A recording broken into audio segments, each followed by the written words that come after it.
Bonjour à tous, merci pour cette présidence. J'en profite pour vous remercier, les musiciens, et puis de nous avoir conduits avec excellence dans ce moment pour disposer nos cœurs à la parole, ce trésor qu'on va encore lire ce matin. Et donc on est en ce moment dans une série de prédications sur la lettre de Paul aux Colossiens. Vous pouvez retrouver toutes les anciennes prédications sur la chaîne YouTube. J'en profite aussi pour rappeler qu'elles sont disponibles sur Spotify. Il n'y a pas beaucoup de gens qui le voient, je vois les stats, donc je sais. Et donc si vous n'avez pas YouTube et que vous savez que quand on est sur YouTube, il faut quitter l'appli, on ne peut pas le mettre en arrière-plan. Sur Spotify, c'est possible si vous avez un compte. Donc vous pouvez les écouter en voiture, dans les transports, c'est quand même sympa. Alors dans le passage qu'on va lire ensemble ce matin, on est dans la deuxième grande partie de la lettre aux Colossiens. Les deux premiers chapitres nous montraient ce que Christ a fait. Donc il a payé pour le péché, il nous a réconciliés avec Dieu. Il est l'image exacte de Dieu, de sorte que nous avons en lui un modèle à imiter. Et c'est l'objet de cette deuxième partie de la lettre au chapitre 3 et 4. Paul explique aux chrétiens de Colosse ce qu'ils doivent faire pour imiter Jésus, et par extension, ce que nous aussi, chrétiens du XXIe siècle, nous devrions être. Donc Paul nous appelle à adopter dès maintenant cette nouvelle nature, en opposition à notre ancienne humanité marquée par le péché. Et cette nouvelle nature sera pleinement manifestée que lors du retour de Jésus. Mais pour le moment, aucun aspect de nos vies n'échappe au règne d'amour et de libération de Jésus. Et c'est précisément pour ça que nous sommes appelés à vivre notre quotidien comme si la nouvelle création avait commencé avec la résurrection de Jésus d'entre les morts. Donc on avait vu la semaine dernière avec Nathan un exemple pratique de à quoi ça ressemble cette nouvelle humanité, que ce soit dans notre travail ou par exemple dans un foyer chrétien du 1er siècle, notamment par cette réorganisation structurelle radicale du rôle du père. Souvenez-vous, dans la société romaine patriarcale, où justement l'autorité du père de famille, c'était plus d'avoir droit de vie et de mort sur les personnes de son foyer, mais son autorité était conditionnée et subordonnée à l'autorité de Jésus et à son amour. Et donc c'est juste après ça que Paul nous enseigne et parle de la prière. Tout changement radical se doit d'être accompagné de la prière. Alors je vous invite maintenant à prendre le texte avec moi. Il se situe dans Colossiens au chapitre 4, les versets 2 à 6. Colossiens chapitre 4, les versets 2 à 6. Je vous invite à le prendre dans vos Bibles et je vais le lire. Persévérez dans la prière. Veillez-y dans une attitude de reconnaissance. Priez en même temps pour nous, que Dieu nous ouvre une porte pour la parole, afin que je puisse annoncer le mystère de Christ, à cause duquel je suis emprisonné, et que je le fasse connaître de la façon dont je dois en parler. Conduisez-vous avec sagesse envers les gens de l'extérieur et rachetez le temps. Que votre parole soit toujours pleine de grâce et assaisonnée de sel, afin que vous sachiez comment il faut répondre à chacun.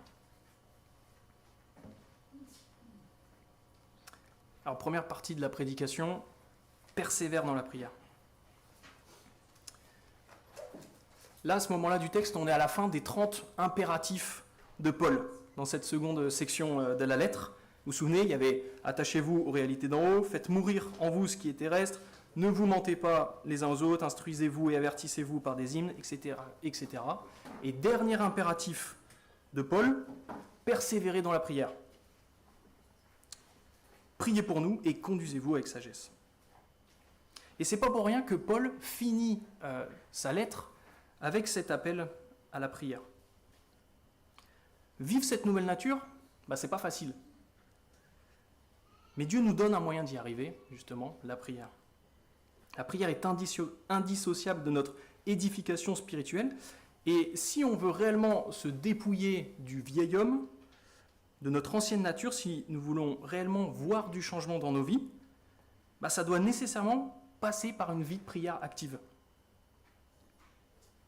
Et je suis certain que pour la plupart d'entre nous, prier c'est un défi. On a toujours 1000 autres choses à faire, on est pris par plein de choses dans la vie, dans notre quotidien. Et peut-être aussi quand tu entends quelqu'un qui prie à l'église ou dans un groupe de maison, tu te dis « Waouh, j'aimerais trop savoir prier comme ça, avoir la même inspiration, j'aimerais trop même avoir la même régularité dans la prière. » Et alors qu'on soit clair, on a tous besoin de progresser dans ce domaine, et nous sommes tous si loin de la perfection de Jésus-Christ. Mais la bonne nouvelle, c'est que Dieu nous a équipés pour qu'on puisse tous progresser.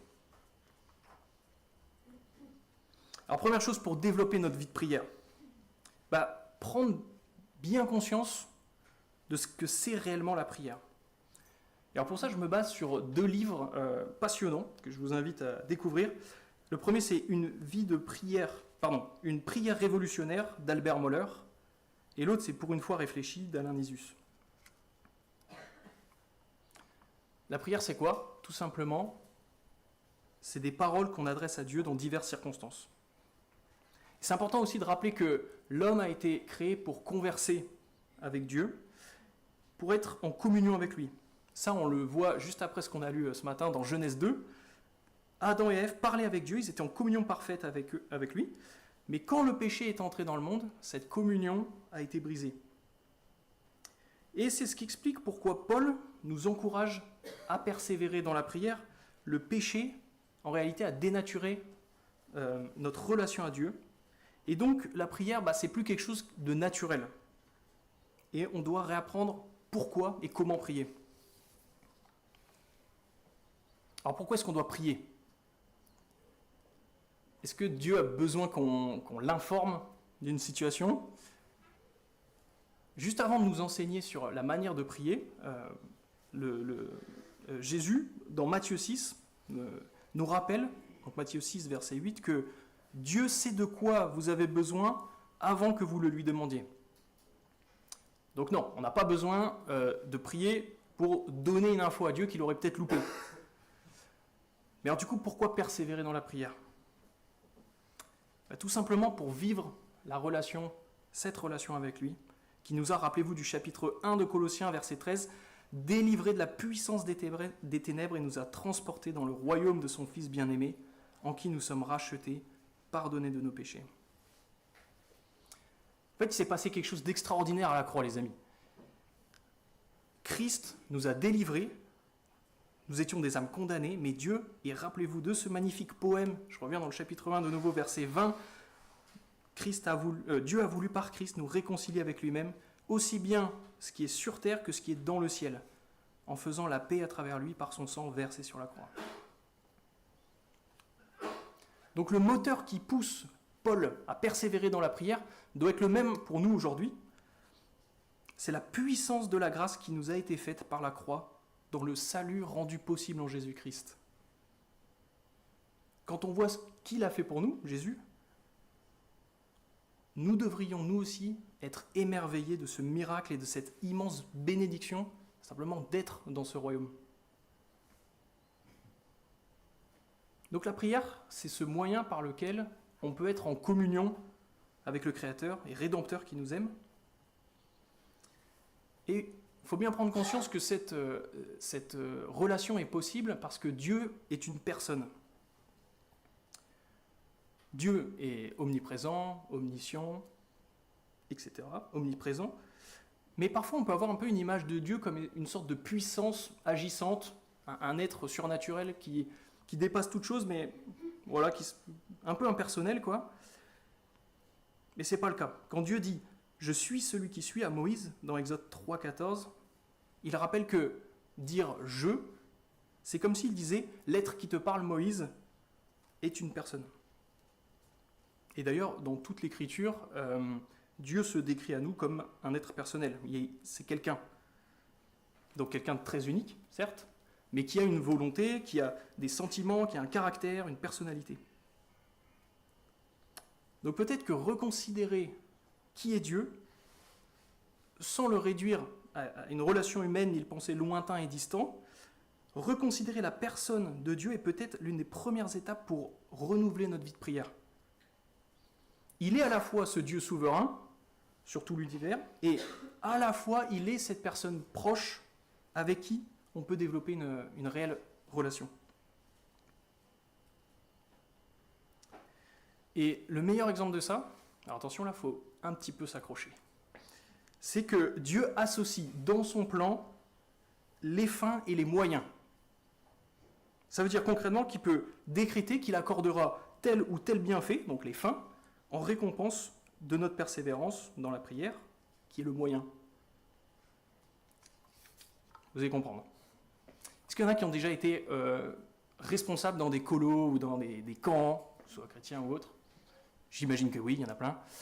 Moi, j'ai été chef scout pendant des années, et un des premiers trucs qu'on apprend dans l'animation de jeux, en particulier des grands jeux, des fois qui se déroulent sur plusieurs jours, c'est qu'il faut avoir très clairement les règles du jeu en tête, comment on gagne.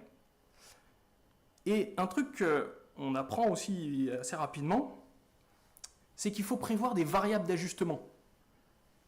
Par exemple, au cas où une équipe, alors qu'on est parti pour 3 jours de jeu, dès 1 heure de jeu, elle est déjà en train de rouler sur toutes les équipes et potentiellement le jeu est foutu parce que pendant 3 jours, ça va être la même équipe qui va tout gagner. Donc il faut prévoir des moyens en fait, pour ajuster, pour rééquilibrer au fur et à mesure le jeu et en fonction de ce qui s'y déroule pour qu'en fait juste tout le monde puisse s'amuser autant, quoi. Alors ça ne veut pas dire que l'objectif final ou la manière de gagner change, c'est juste que la manière de pouvoir gagner le jeu peut évoluer pendant le jeu. Alors l'illustration est très incomplète, mais c'est pour mieux comprendre comment Dieu permet sa toute-puissance que Dieu permet dans sa toute-puissance et dans sa totale souveraineté des variables d'ajustement possibles. Il peut décider qu'il nous accordera telle chose en récompense de notre persévérance dans la prière. C'est pas systématique, il n'y a pas de recette miracle. Il ne s'agit pas de répéter tant de fois telle prière ou de jeûner pendant tant de jours ou d'aller à tel endroit précis pour obtenir gain de cause. Non, Dieu décide dans sa seule autorité et selon son plan divin. Je ne sais pas si vous saisissez la portée de ça, mais c'est vraiment extraordinaire.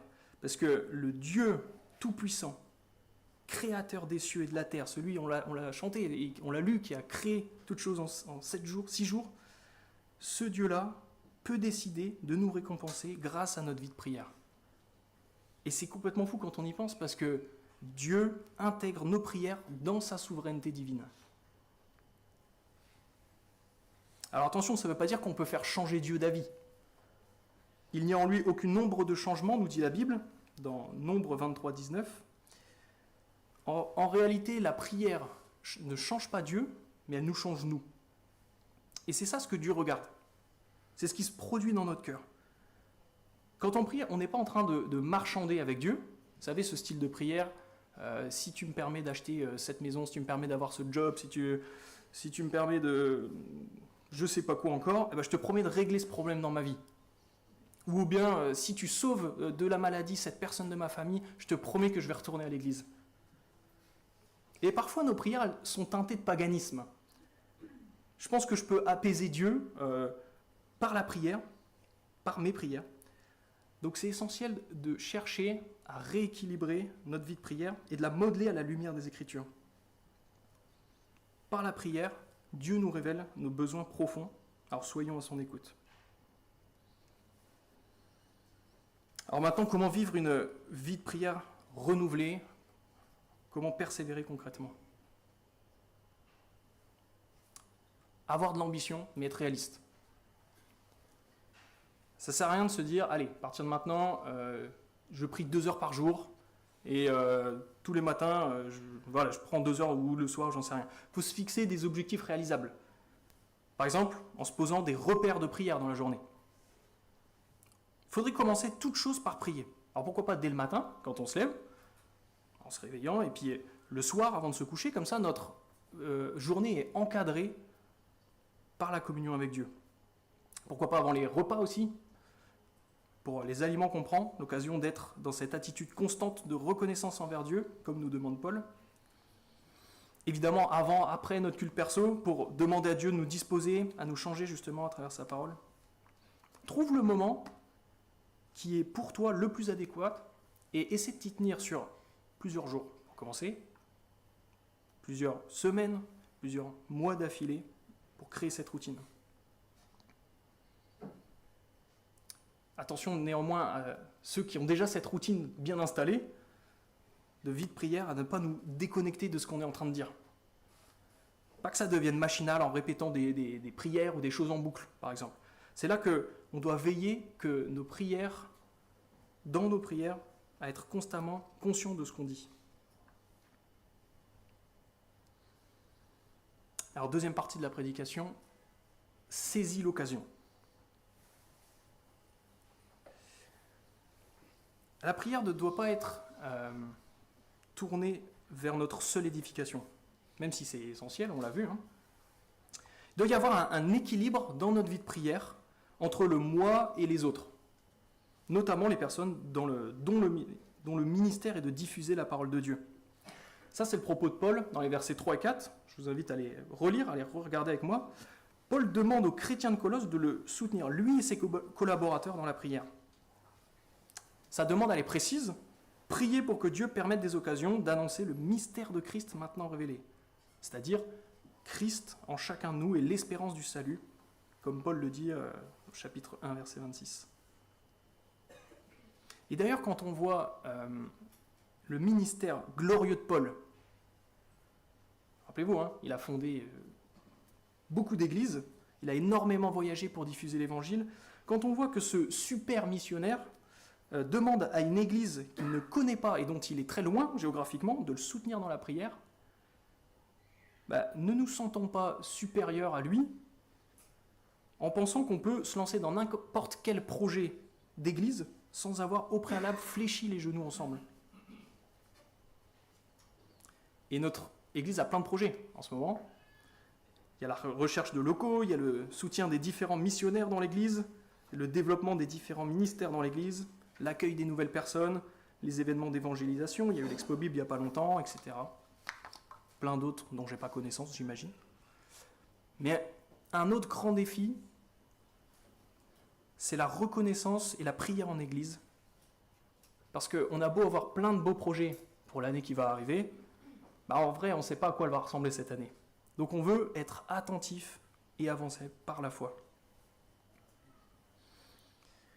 Des occasions de prier en communauté, il y en a plein. Il y a les réunions de prière le lundi, il y a parfois le jeudi aussi, il y a les groupes de maison, ainsi que tous les autres groupes qui se réunissent dans la semaine. En fait, multiplions les occasions de prier, parce que chaque occasion de prier est à saisir avec foi.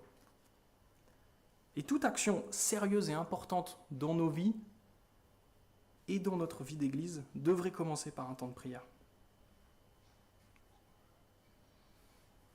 Donc il y a nos sujets à nous, Église du Triolo, mais associons aussi dans nos prières des personnes plus loin dans le champ missionnaire.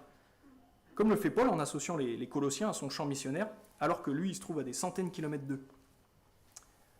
Donc on a les missionnaires en France, déjà, qu'on peut soutenir dans la prière, les dizaines d'implantations d'églises qui se font en ce moment même.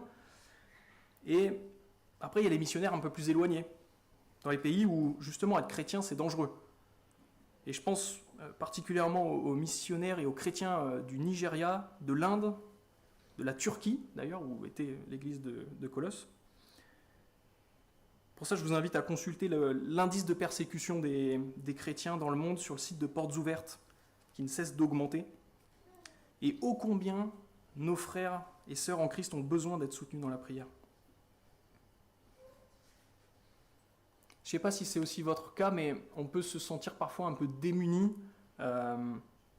justement face à l'augmentation des persécutions des chrétiens dans le monde. Rien que l'année dernière, c'est selon Portes Ouvertes, pas moins de 388 millions de chrétiens dans le monde qui sont victimes de persécutions à cause de leur foi. Environ 5000 chrétiens tués dans le monde, dont plus de 3000 seulement au Nigeria. 3600 églises ciblées par des attaques, presque 5000 chrétiens en prison à cause de leur foi, etc., etc.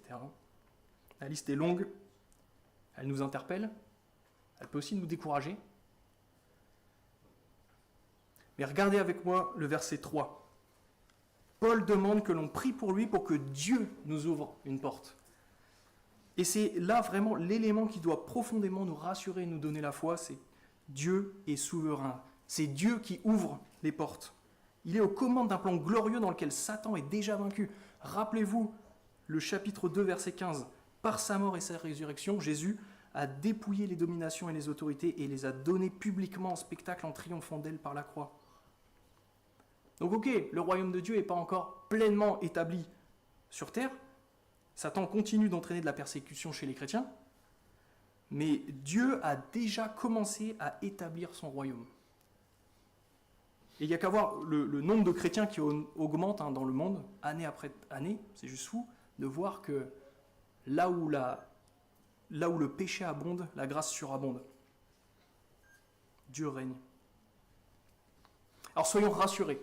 Soyons rassurés et associons-nous à ces victoires parce que le but de la prière, c'est pas de prévenir Dieu de ses persécutions ou de le prévenir que tel missionnaire à l'autre bout du monde a besoin d'aide. Il le sait évidemment déjà.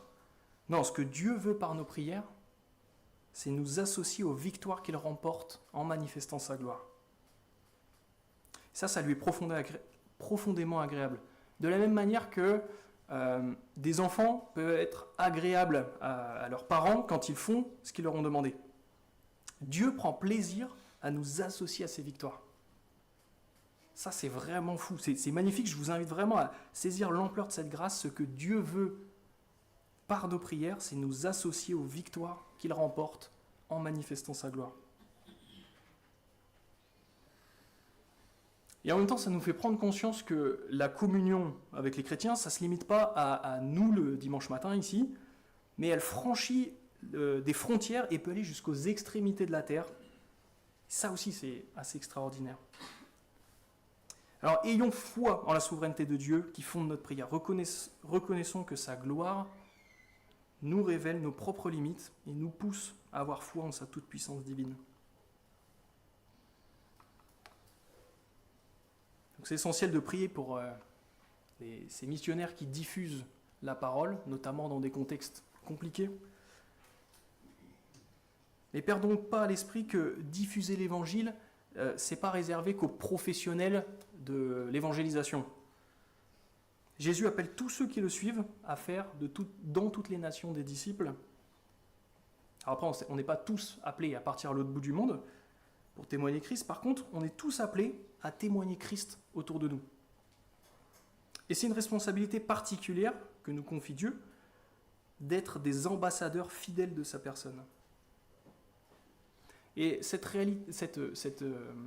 responsabilité n'est pas à prendre à la légère parce que parfois l'image qu'ont les gens de Dieu, c'est l'image que nous-mêmes on renvoie de Dieu. Et on voit bien que Paul, dans son ministère d'évangéliste, prend le soin d'adapter la forme de son discours en fonction avec qui il est. Il adapte son vocabulaire, les images qu'il prenait, les références culturelles aux gens qu'il avait en face de lui. Et on l'a bien vu avec l'expression « mystère de l'Évangile », au verset 3, qui fait référence en fait aux traditions religieuses païennes dites à mystère que certains chrétiens de Colosse amalgamaient à l'Évangile. Donc Paul adapte non pas le fond de son discours, mais la forme pour la rendre plus accessible à ceux à qui il s'adresse.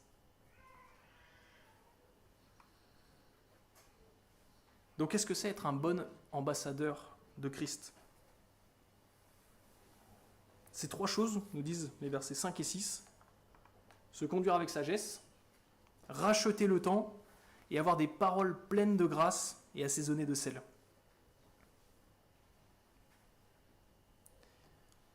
Je vous propose qu'on développe rapidement ces trois critères au travers de quelques situations de vie pour justement qu'on se les approprie concrètement. Vous avez vu que Paul ne dit pas, lorsque vous parlez de Jésus à des non-chrétiens, ayez de la sagesse. Il dit, conduisez-vous. C'est beaucoup plus large en fait.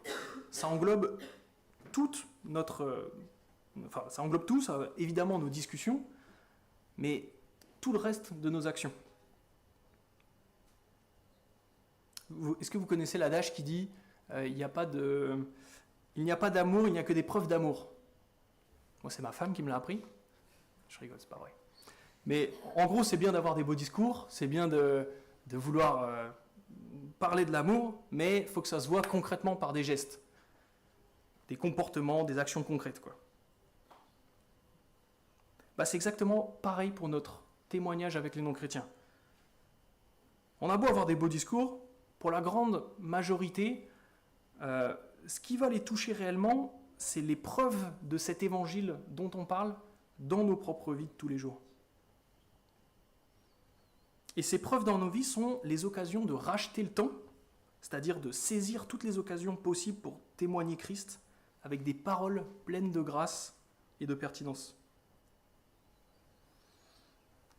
Regarde par exemple, tu es à ton travail, tu dis à un collègue non-croyant qui est ouvert à la discussion que tu as été sauvé non par des œuvres, mais pour des œuvres. Bon, il est un peu intrigué, il ne comprend pas trop, mais voilà, il te pose quelques questions, et puis au bout d'un moment, la discussion devient un peu plus perso, et là, il te dit que en ce moment, il vit une période compliquée dans sa vie. Il se rend compte que c'est en particulier dans son travail, il voit qu'il n'a pas de reconnaissance, il se donne comme un fou, il fait énormément d'heures sup, pour au final pas grand-chose. Il se rend compte que ça a des répercussions et des conséquences sur sa propre famille, parce qu'en fait, il rentre du taf et puis il est démotivé, il va pas bien, donc il est stressé, il est irritable. En fait, il a tout simplement l'impression que tout est contre lui en ce moment. Il en a marre, il se sent vraiment vide. Toi, tu es là, tu l'écoutes, tu te sens un peu démuni, parce que tu voulais bien parler de théologie, mais tu voulais pas être son psy. Tu fuis la discussion. Tu n'as pas saisi l'occasion. Tu es chez toi. Il y a un frère ou une sœur de l'église qui t'appelle pour parler de l'organisation d'un événement que vous gérez ensemble. En ce moment, vous êtes investis dans le même ministère et il te dit qu'il voit les choses de telle manière. Puis, au fil de la discussion, tu dis « Ouais, je ne suis pas trop d'accord. Enfin, moi, je vois plutôt ça de cette manière-là. » Voilà, il n'est pas d'accord avec toi, vous échangez. Puis, au bout d'un moment, tu te braques parce que tu lui fais remarquer que ce n'est pas la première fois qu'il agit comme ça. Puis, tu es énervé, tu raccroches. Tu en parles avec ton conjoint, tu en parles avec un proche. Et tu commences même à penser que c'est personnel. Parce que la preuve, tu en as parlé avec machin au culte dernier et il est complètement d'accord avec toi. Tu repenses à cette situation tous les jours, puis ça fait monter en toi une sorte de sentiment d'amertume qui doucement glisse vers de la colère. Et tu gardes ça bien enfoui en toi parce que quand même, on est chrétien, on va pas se disputer pour des broutilles. En plus, c'est pour le royaume de Dieu. Mais au fond, tu es blessé par ce qui s'est passé. Tu revois cette personne le dimanche au culte et tu fais genre que tout va bien, qu'il ne s'est rien passé. T'as pas saisi l'occasion. Des exemples comme ça, si on est un peu honnête, on peut en trouver des dizaines rien que dans nos propres vies. Alors comment être cohérent entre nos discours et nos actes et comment saisir les occasions de témoigner Christ par des paroles de grâce et avec pertinence.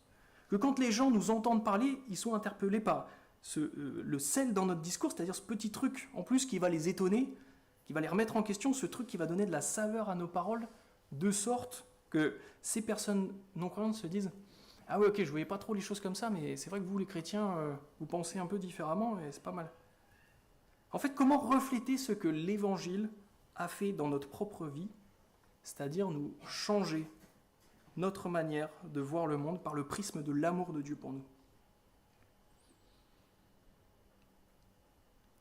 T'es au taf, il y a ce collègue qui vient te voir, qui te dit que c'est vraiment compliqué en ce moment pour lui, ça se passe pas bien, pas de valorisation au travail, il est irrité, au final il se sent vide, tout ça. Déjà tu fuis pas. Tu lui proposes de prendre 5 minutes pour en parler, et à ce moment-là, ce dont il a besoin, c'est probablement simplement d'être écouté. Alors tu prends le temps, tu l'écoutes, tu poses des questions, tu t'intéresses, le lendemain tu le recroises, tu lui demandes comment ça va, tu prends des nouvelles. Plus tard dans la semaine, tu lui envoies un message pour lui dire que tu pries pour lui, et même qu'il y a d'autres chrétiens qui prient pour lui parce que tu en as parlé au groupe de maison. La semaine suivante, je sais pas, tu lui proposes de vous retrouver autour d'un café pour en discuter et peut-être même prier ensemble.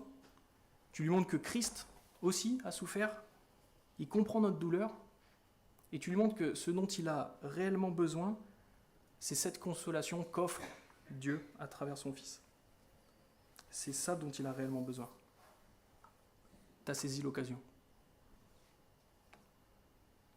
Tu es chez toi, il y a ce frère ou cette sœur qui t'appelle, vous êtes investi dans le même ministère dans l'église, et puis au moment où elle te dit que voilà, elle n'est pas trop d'accord avec toi sur la manière d'organiser le truc, même en argumentant, vous voyez que ça ne marche pas, vous n'arrivez pas à tomber d'accord ensemble, même en discutant, tu ne te braques pas. Tu te retiens de dire des choses que tu pourrais peut-être regretter, qui pourraient blesser l'autre. Tu remets éventuellement cette discussion à plus tard. Vous en discutez avec un des anciens pour avoir un avis extérieur, par exemple. Tu en parles avec ton conjoint moins proche, mais tu ne présumes pas de ce que l'autre pense. D'ailleurs, imaginez juste à quel point nos vies, mais nos églises aussi seraient plus paisibles si on arrêtait de présumer ce que les autres pensent. Donc bref, dans cette situation, tu ne présumes pas de ce qu'ils pensent, tu ne prends pas ça de manière perso, vous avez juste des manières de fonctionner qui sont différentes, c'est ça aussi l'église, être capable de trouver des solutions dans la diversité de nos manières de faire. Puis s'il y a un souci qui est encore non réglé avec ce frère, s'il t'a blessé dans quelque chose qu'il a dit ou fait, tu lui dis calmement, avec amour, et tu lui demandes peut-être si toi aussi, tu lui aurais pas fait du mal, tu l'aurais pas blessé dans ta manière de faire. Prenez du temps pour vous demander pardon et pour prier pour votre ministère et ce projet. Tu as saisi l'occasion.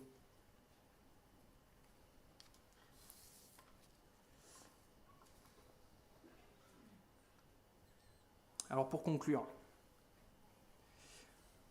saisir l'occasion et se comporter avec sagesse dans notre témoignage chrétien, c'est pas réservé qu'aux pros de l'évangélisation, on l'a dit. C'est une attitude du quotidien et je vais même plus loin, c'est une urgence du quotidien. Parce que ce collègue qui va pas bien en ce moment, ou ce frère avec qui tu es en colère en ce moment dans l'église, en vrai, tu sais pas, et ni toi ni moi, on peut savoir si demain il sera encore là pour que tu puisses saisir cette occasion. Alors rachetons le temps avec foi et soulagement parce que Dieu, dans sa patience et son amour infini, nous utilise malgré nos maladresses et nos incohérences. Et dans la prière, Dieu travaille nos cœurs. Et c'est bien souvent là qu'il nous montre comment saisir l'occasion, comment agir à la lumière de sa parole et dans l'écoute de son esprit en nous. Alors si on veut continuer de se revêtir de l'homme nouveau, de grandir dans notre vie nouvelle en Jésus-Christ, si on veut être des ambassadeurs fidèles du Dieu vivant, si on veut que nos paroles reflètent sa parole, tissons heure après heure, jour après jour, semaine après semaine, cette relation par la prière privilégiée avec la personne de Dieu dans l'intimité de nos cœurs. Alors que la grâce que Dieu nous a accordée de nous transporter dans son royaume fasse renaître en nous une profonde reconnaissance et que cette reconnaissance soit le moteur de notre persévérance dans la prière et de notre témoignage fidèle de Jésus-Christ. Amen.